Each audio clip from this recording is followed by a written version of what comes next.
Welcome to the Ernie Chambers Show.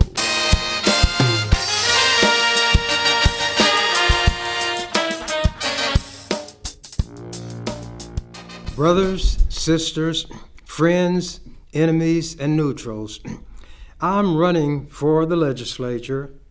I was down there for more years than anybody else, 46. It's a record that can never be broken. Because I was such a pain in the neck and other parts of the anatomy for those white people, the ones throughout the state decided that the only way they'd get me out of the legislature is to vote for term limits. And the way that works is that a person cannot serve more than 2 terms together and then has to be removed from the legislature because 8 years were served. Well, after you sit out 4 years or a full term, you can come back. I was term limited twice. The first time I was term limited, I stayed out my 4 years. I came back, and my first words were, as I was saying before I was so rudely interrupted by term limits, I was term limited out, and I told people this time around that if my mind is clear, my health is good, I'll consider the possibility of running. And many people took that as a commitment, that if my health is good, which it is, if my mind is clear, I believe it is, ZYXWUTSRQPONMLKJIHGFEDCBA, then I would consider running. Well, the pressure built up, and because I've lived in this community all of my life, I'm 86, I will be 87 July 10th, I acceded or yielded, and I filed a day or so, maybe 2 or 3 days, maybe a week, for re-election. And I'm going to do some giving of information of things that I did while I was in the legislature, because people may not know specifically. Rather than relate these things by just narrating, I decided I would read articles that appeared throughout the years describing what I did and how. Now, I will give myself credit. I've never been one to say I am not up to the job. In fact, I have a little rhyme that I put together. Nothing is so sad or so forlorn as a car that will not toot its own horn. This particular item is dated April 17th, 2005. You can calculate how many years ago that was. This is 2024. This item was from 2005, and it was headlined, Obligation to Continue. Ernie Chambers' tenure in the Nebraska legislature is a record. This article appeared in the Omaha World Herald. By the way, who endorsed the person running against me? I guess that jinxed that person.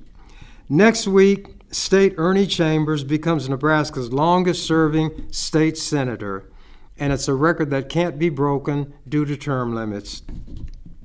On April 25th, the Omahaan will surpass the record of Jerome Warner, who served 34 years, 3 months, and 19 days before dying in office April 20th, 1997, at age 69.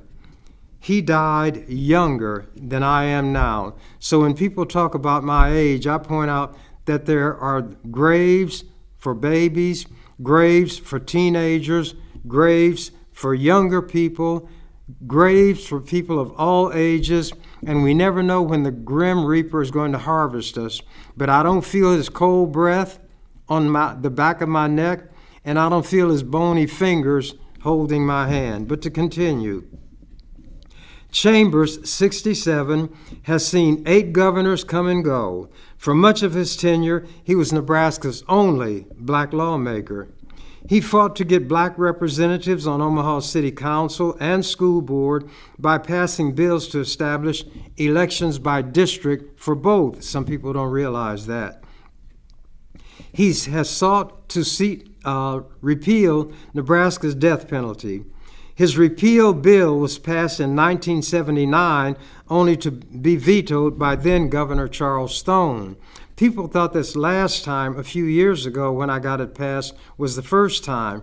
I had managed to persuade those conservative, white, Midwestern people to pass a bill to abolish the death penalty, but the governor vetoed it. I could not get the votes to override. But here's the irony. The very day that he vetoed that bill, my bill to elect one of the entities in Omaha by district, the the city council, also went to his desk. People were sure it would be vetoed because he and I didn't get along. He signed it. Some of them talked to him and said it would be too much, it would be too obvious if you'd veto two of his major bills, which it took almost a miracle to pass in the first place. If you vetoed them both the same day, it wouldn't do you good. So that bill was finally enacted after having been vetoed by about 4 times prior to that. In conversations with the World Herald last week, Chambers discussed his decades of service and what may be his legacy. Other people talked about legacy. I never did. I told him that's too high on the anatomy. Maybe a footacy or a soulacy, no legacy. No looking back with regret. No, those schoolgirl days of biting nails and long lost something must end.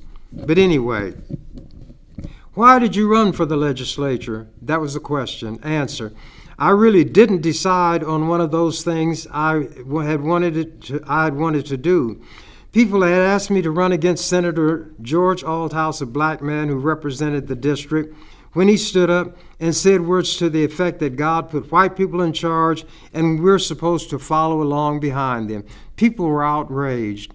Even when I was a young man, in my late teens, I would go before the city council, speak for our issues, help people when they were harassed by the police, and that was something even grown black men were afraid to do. But I simply had no fear. Some people said it was not a lack of fear, it was a lack of sense, but the outcome was the same. I had a reputation for being willing to stand up against overwhelming odds, not turn tail and run. Next question. Did you think you would stay 35 years? Answer: I had no intention of giving that many years of my life to a job like this. But once I got here and saw what needed to be done, I felt an obligation to continue. Question: You got district elections for the Douglas County Board, Omaha City Council, and Omaha School Board. Other accomplishments? Answer: Getting rid of corporal punishment in the schools. That means something to me.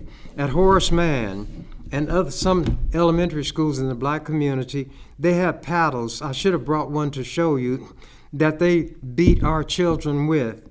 This guy who was the principal was named Barbie, and he would turn them, bend them over, pull up their dress, and hit them on the backside. And when I found out, I was furious. And I'm not going to go into how long and how I got that done, but it was not done in white schools, and I finally got it outlawed for all schools in the legislature. Believe it or not, the black teachers opposed my effort to get rid of punishment, physical punishment for our children. The Ministerial Alliance, comprising black ministers, were in favor of the corporal punishment, but they didn't want anybody going upside their rear end or their head physically. I guess being what they call a lost soul and a black militant firebrand, whatever that meant, I was not surprising anybody by being against such a black tradition of letting our children be beaten by white people and some ignorant Negroes.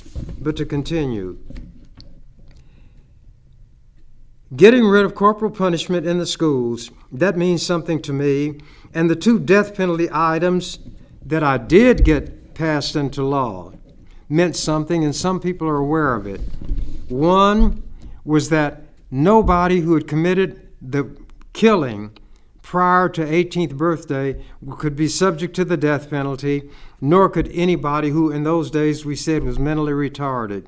As a result of that bill, 2 such persons, mentally retarded as they were called, were removed from death row.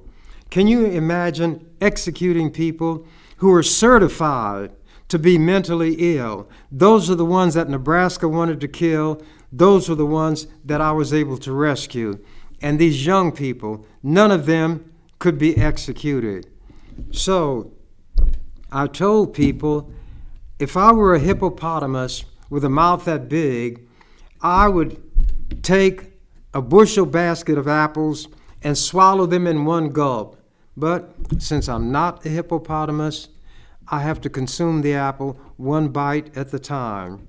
I was never disheartened, never discouraged, and my philosophy is never to give up, never to quit, always believe in myself. To be ferocious when necessary, implacable, which means face down whatever I had to, and to be relentless. Those were my watchwords, and I didn't do it with a frown. Sometimes I frown. Some people said I'm just ugly. Ugly is in the eye of the beholder. But anyway, I would always tell people, nobody can treat me better than I will treat them. So if there's to be anything approaching what is called a relationship, you will determine the footing for it. Treat me the way you want to be treated, and nobody can treat me better than I will treat anybody. Continuing.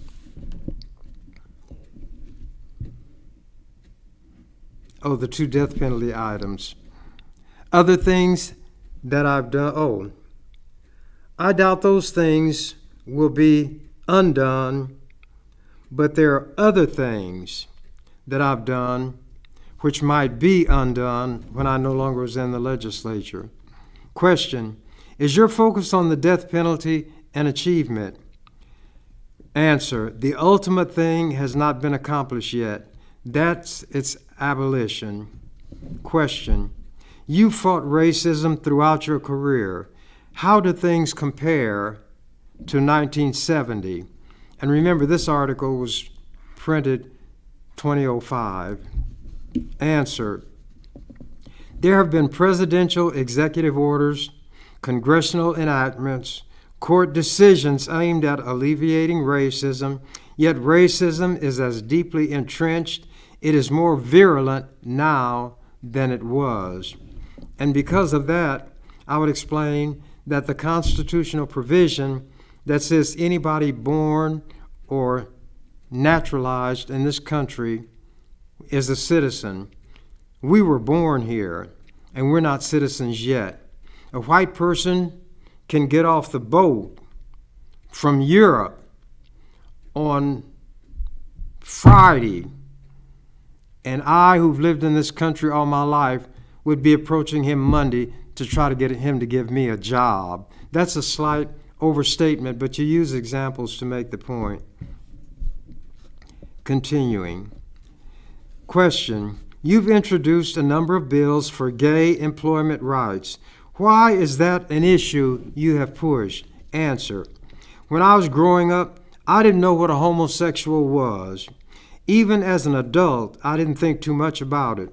Whenever the police took out after a group, however, it would catch my attention. But that wasn't enough by itself. Senator Tim Hall of Omaha brought a bill that dealt with non-discrimination in the workplace against gay and lesbian people. They called it the LGBT community then. They didn't add the Q and the plus. I know how hateful people are, and I told Tim that as hateful as these people are, when you bring about a bill, I don't think a person should bring a bill like that and be the only name on it. so I put my name on it too. And I was one of the strongest supporters ever since. Question: why require strict liability in police chases?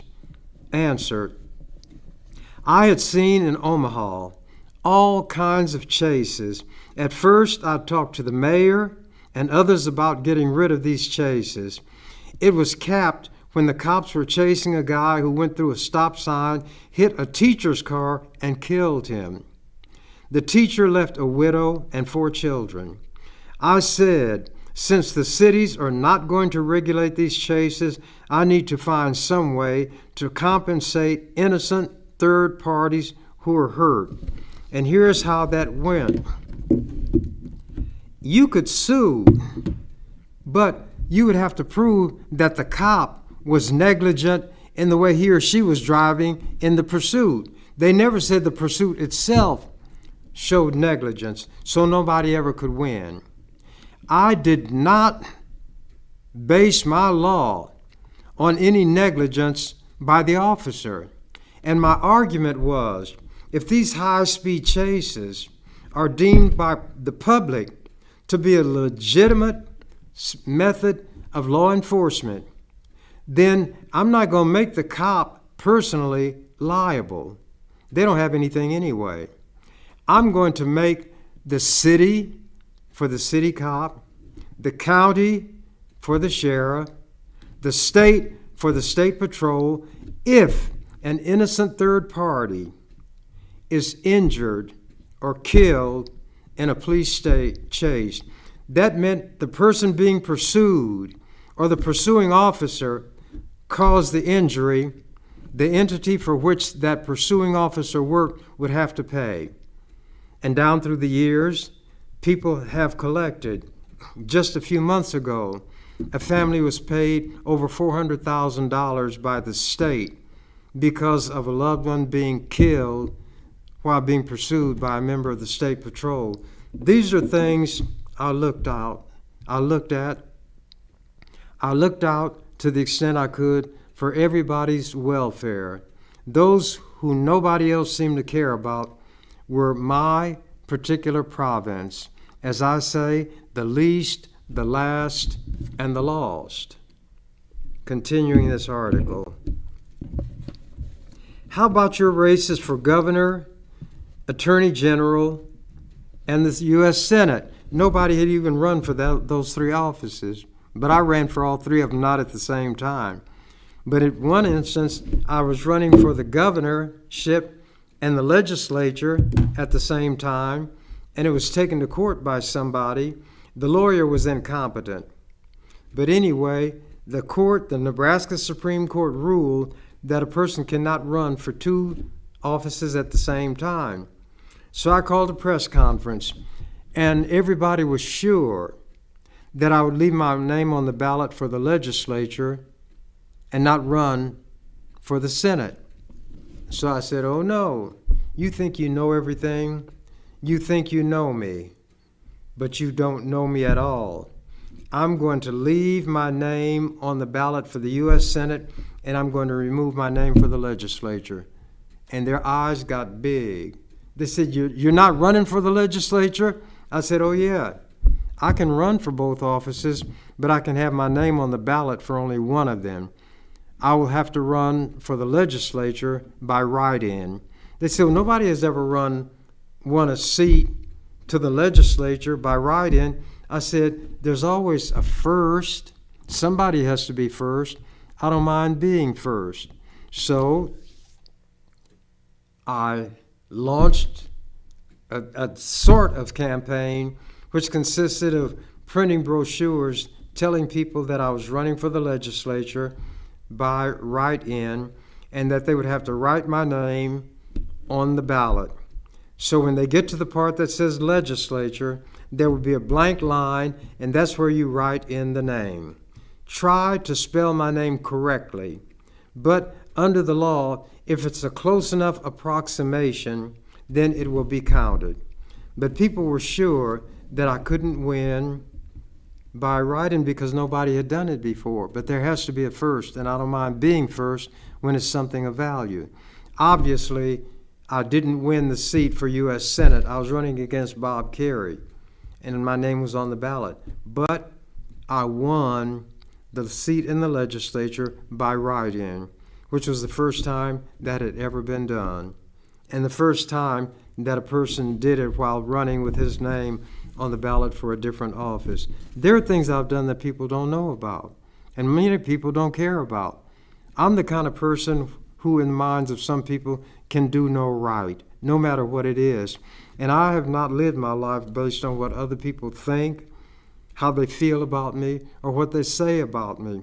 I have a conscience of my own. I have a brain of my own. I have eyes of my own. I have eyes with which to see the world. I have a brain with which to analyze the world. And I have a determination to do what I believe is right, and I don't care what people think. Their thoughts don't hurt me. They haven't even thought things through.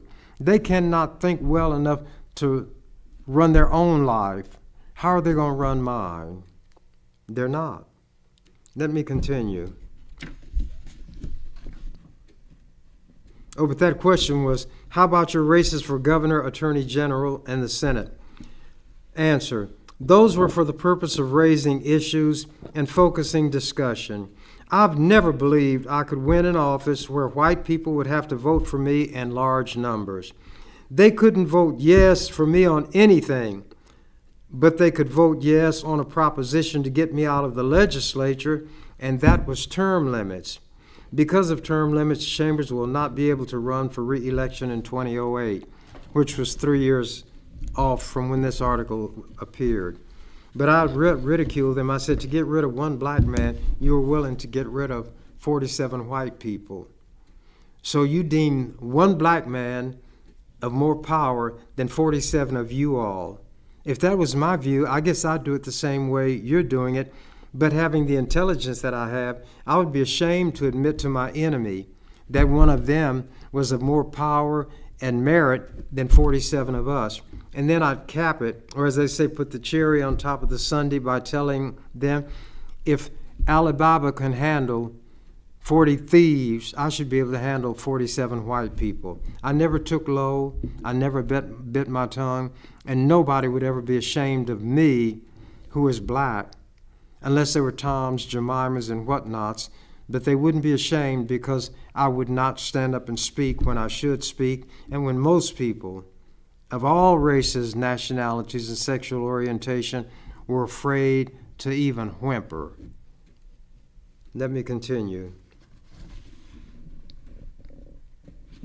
Question, have you always been an independent? Answer, there was one time that I registered as a Democrat so I could vote in the primary for Jesse Jackson. I was in the New Alliance Party so I could be their candidate and discuss the issues that nobody would discuss. So again, I registered for that party. And then there was a short time I was a Republican. I did that to irritate them. The senators around here in those years used to have their little private meetings.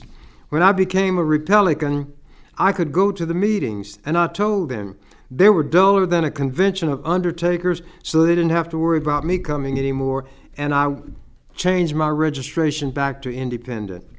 Question, did you ever think it best to hold your tongue? Answer, anytime there's an issue there that I think needs to be addressed, I would never hold my tongue. The only time I might hold my tongue is when I'm talking to student groups. They're not in here lying, yielding to lobbyists, sponging and mooching off the lobbyists, and doing things I think are inappropriate, failing to use the power they have to do good. And I always treated young people, and especially infants and toddlers and others, differently from the way I treated older people who knew better. Why have you never worn a suit and tie? That was such a worry for white people, and that in itself was enough, but that wasn't the reason. Why have you never worn a suit and tie? Answer, because I don't want to. On some issues, I'm as transparent as a sheet of window glass, and that was my reason. I didn't want to. but I did create one. I was a barber, and if wearing a sweatshirt and jeans were good enough for the people who gave me my living, they were certainly good enough for those who deemed themselves my enemies and comported themselves so. And clothes do not make the man or the woman. However, the man and the woman can make clothes. Let me continue. Was it hard on your children for you to be in the public eye? Answer: they never told me that it was, but I know there were things they heard that they didn't like. But some of what I am rubbed off on them. I used to take my kids to cemeteries when they were little so they wouldn't be afraid of ghosts and dead people. I didn't want them to be full of superstition. I took them to horror movies, drive-ins in those days. I would explain that this stuff is just a movie. When a monster was there, I'd say, see that monster? Well, there are people back here like we're sitting in this car, and they have a camera, and they're taking the picture. That is a person made up to look like that in the way that people do on Halloween, but they're not real. Continuing. They knew I had a sense of humor. They'd ask me, quote, Daddy, why don't you pray over your food? I'd say, well, I don't need to. If anything, I'll thank your mother, 'cause she's the one who cooked it. They'd look at each other and laugh. They'd look at their mother. Sometimes she didn't want to laugh, but she would. Then they put in parentheses, Chambers and his wife, Jacqueline, were divorced many years ago. She died in the year 2000. They never saw me disrespect her, raise my voice or my hand or anything like that. I wanted my children to see in me an example of the way I thought they should live. Question: you went to law school. Why not become a lawyer? Answer: the only reason I finished law school was because I started it. It became a principle in and of itself that I had to finish what I started. Being in a courtroom is something like a taxi cab where you're more or less obliged to accept every fare, which I wouldn't do. That was not the kind of activity that would have given me a sense of fulfillment. Judging me by other people's standards could result in a conclusion that my life has been virtually wasted. I don't have a lot of money. I'm not highly respected by many people. I don't have a good reputation in the minds of a lot of people. I don't have any social standing or status in the eyes of most people. I belong to no organization. I don't go to church, no political parties, or do I seek their backing. I'm a loner. That makes my life very uncomplicated. I only have one person to please. Now, he's hard to please, but I know what pleases him. And if he's pleased, everything's all right with the world. And as I say, that's when I lay my head on that pillow at night and I sleep the sleep of the just. What you're listening to and watching is the person who's running to get back in the legislature. If you think I'm fit, vote for me. If you think otherwise, then vote foolishly. As the song says, though, but if you lose me, oh yes, you lose a good thing. Check that out by somebody who sang it. Question: what about politicians you've known, such as Governor Jim Exon? Answer: I got along with him probably more than I did any of the others because he came closer to being what he seemed to be. We would talk very strongly about it and against each other. One time I even offered to wrestle him for charity. Now, he was a big man, but I would have done it. And see, when what they deem to be a small man issues a public challenge, they think he must know something. And in wrestling, you don't punch, you grapple. He didn't know how strong I was. He didn't know anything about that. But he knew that when it came to determination and standing up, nobody could match me in that, and certainly nobody could outdo me. And I'm not boasting. Telling the truth is not boasting. One time I even offered to wrestle him for charity because he was talking about the death penalty or something, and he had irritated me to that point. Question: what about Bob Kerrey? He was the one I'd run against when my name was on the ballot for Senate.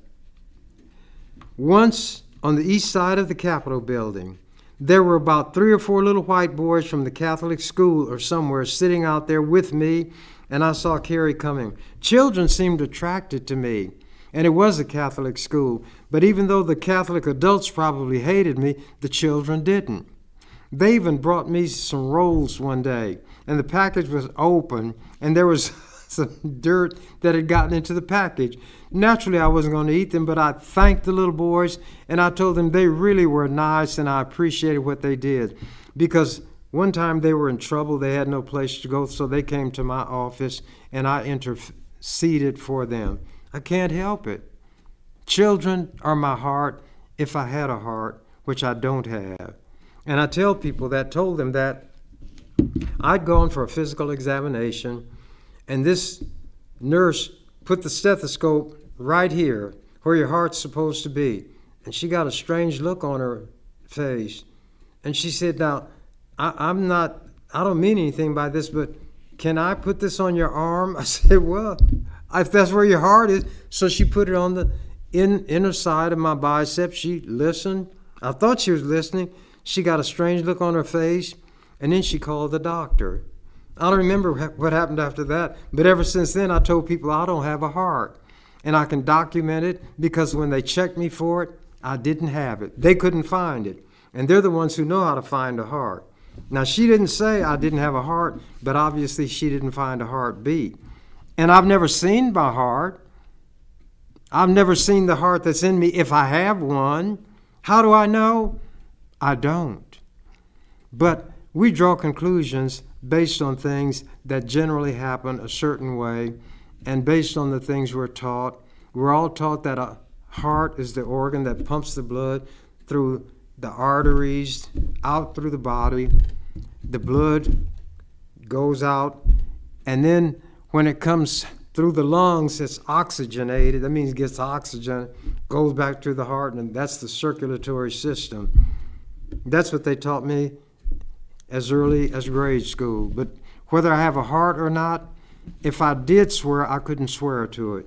But people say that when it comes to children, I demonstrate I have a heart. I say, well, I don't know that that's true because Adolf Eichmann had a heart, documented to have a heart, and he said he would jump into his grave laughing, knowing that he had killed 6 million Jews or presided over the killing of 6 million. But when they went down to one of those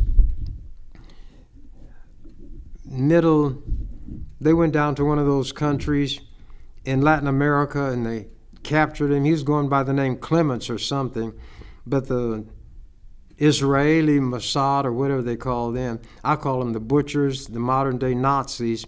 They tracked him down there. They're tricky people. They injected him with a drug. They brought him onto the airplane in a stretcher. They lied and said they were doctors and they were taking him for treatment. Well, they took him back to Israel. They put him on trial. And from what I've read about the trial, he was in a glass case, glass enclosure, like in Russia they put people. And they said invariably, when people came in for the first time, they were shocked at what they saw. They didn't see a hulking, glowering guy with those thick eyebrows that came together in the middle of their forehead over their nose. He was a person of medium height, medium build, wore eyeglasses, and could have been an innocent accountant. He didn't look like what he was if the facts they put forth were true. A guy, he was a lawyer's name, last name was High Levi, who represented him. I read about the trial. He put on the best defense that he could for somebody like Eichmann.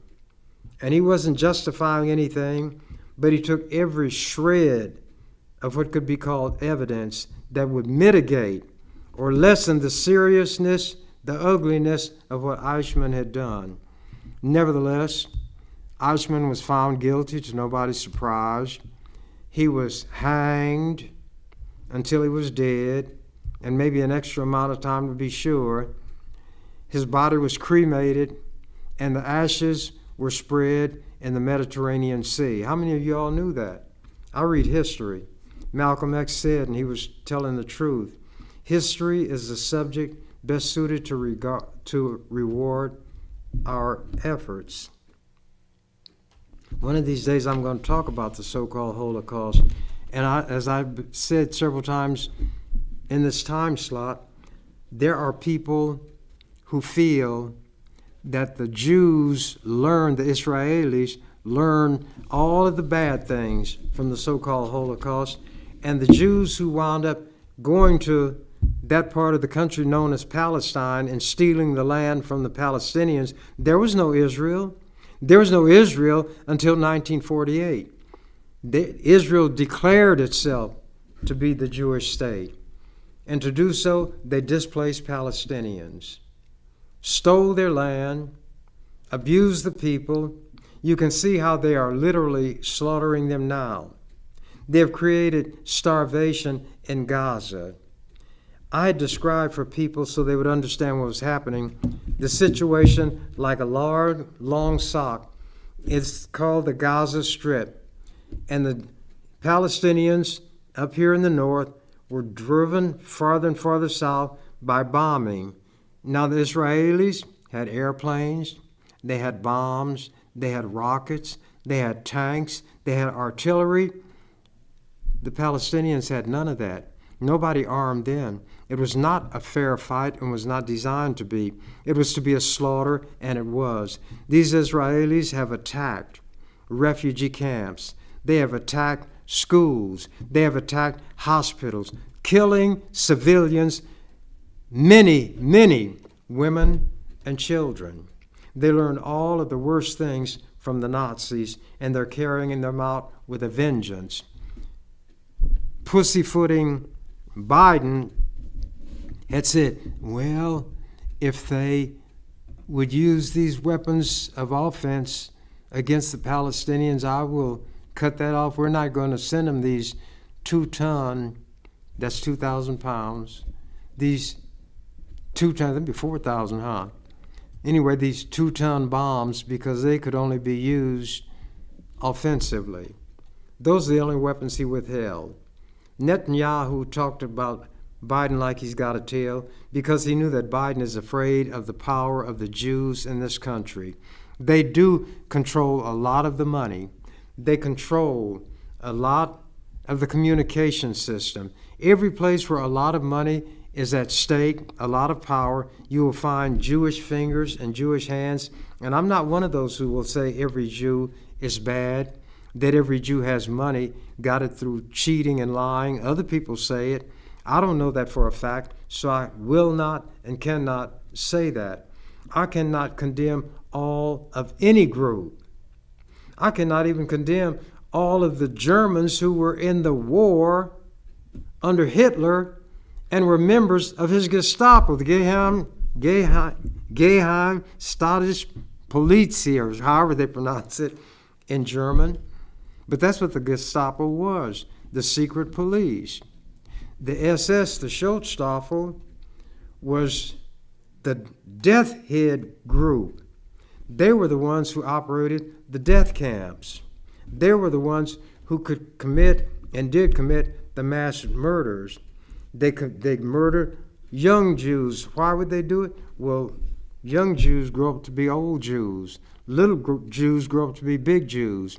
And that seems to be the lesson that Netanyahu and his type learned in attacking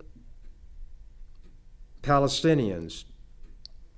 Now they've driven them down to the toe of the sock. Down here in this part, no place to go. And the Jews are continuing airstrikes, using tanks, and wanted to use even heavier weaponry against these people.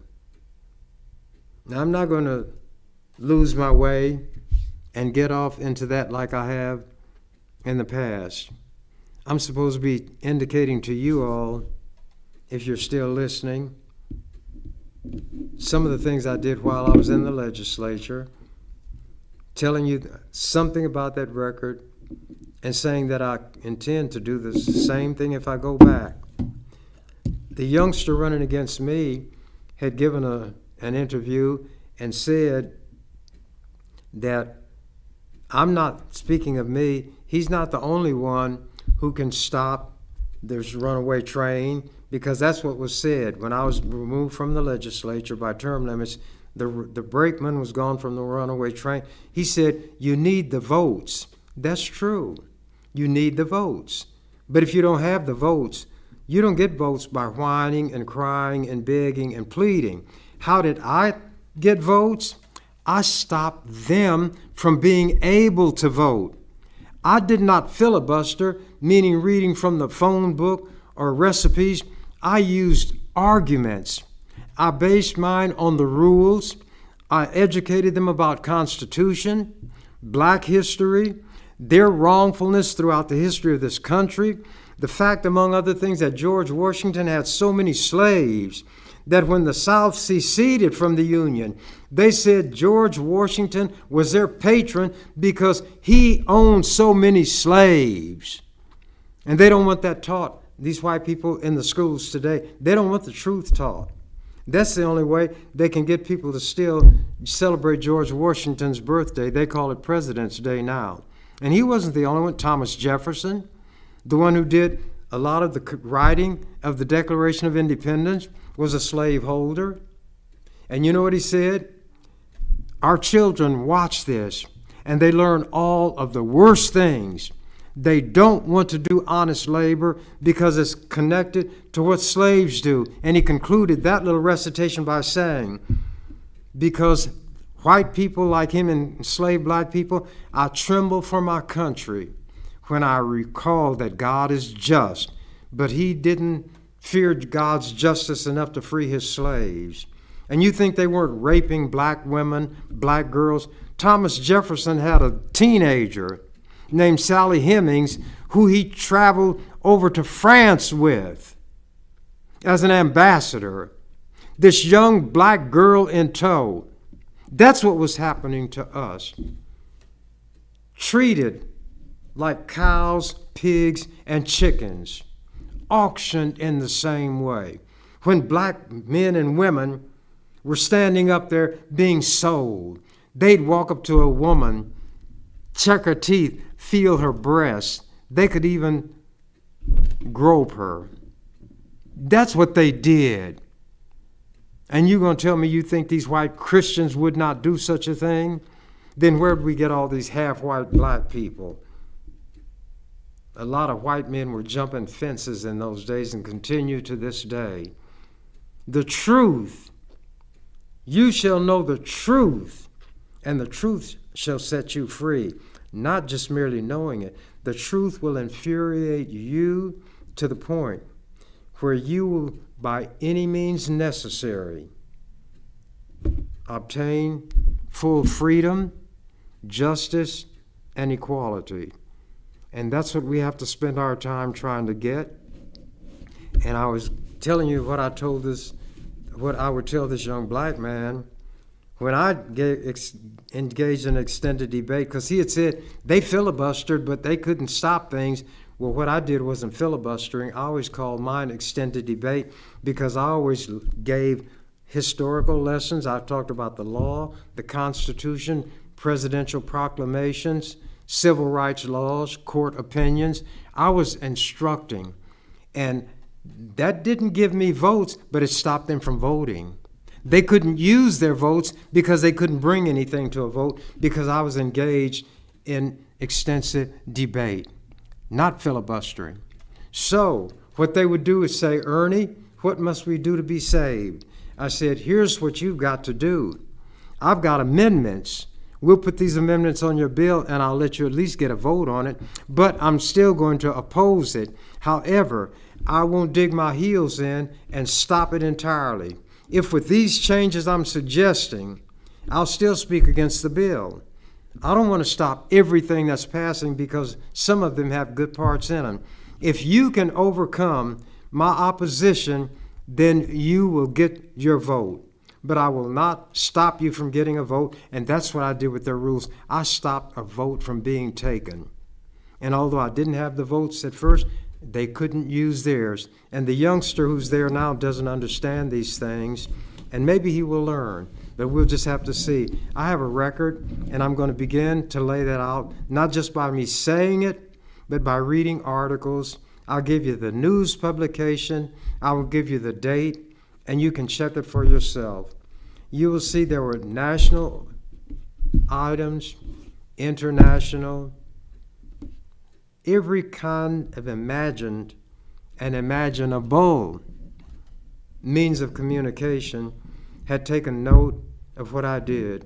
One outfit even in Washington, the state of Washington, it's called, I forget what it is, I'll bring the article. I was listed among one of the top 40 people in the United States of America. Nobody from Nebraska ever had that happen. No Nebraska member of the legislature ever was put into the congressional record except me. I'm going to lay out my record. Since I'm running, I should give you a reason to select me over the other person. And I'm not running against the person. In fact, he was in the parade for Juneteenth, and so was I. And when I saw him, he was out there, but he's kind of by himself. So, and I'm the elder statesman. I walked along, then I walked out into the middle of the street, and I put my arm around his shoulder. And I walked with him in the part of the parade that was for him. And I told him, I do these things so people will know that I'm not running against you. I'm running because I think there's a job that I can do. And then I got out of the parade because I wasn't an official part of it. I think my time is running out. And as I always say at the end, if I think about it, quoting the canary, when he saw that the door to the cage was open, I'm out of here. You've been watching The Ernie Chambers Show. If you'd like to leave suggestions, email us at ewcfacts@gmail.com. That's ewcfacts@gmail.com. This is an EWC Communications production.